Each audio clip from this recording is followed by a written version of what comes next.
eridan beruxsat ro'zg'ordan bir narsani berib bo'lmas ekan. Payg'ambarimizdan so'rashibdi.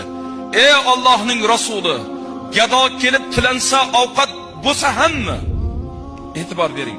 Gado kelib tilansa ovqat bo'lsa hammi? Payg'ambarimiz javob berdilar. Ha, ovqat bo'lsa ham, chunki ovqat molimizni eng yaxshisi emasmi? Gaplarni qarang.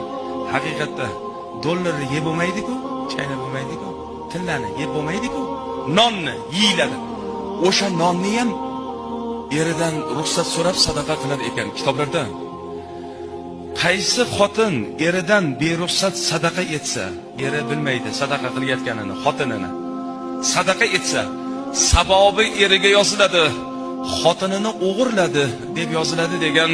Shuning uchun birodarlar, ayol kishi eridan beruxsat birovga bir narsa berishi halol emas.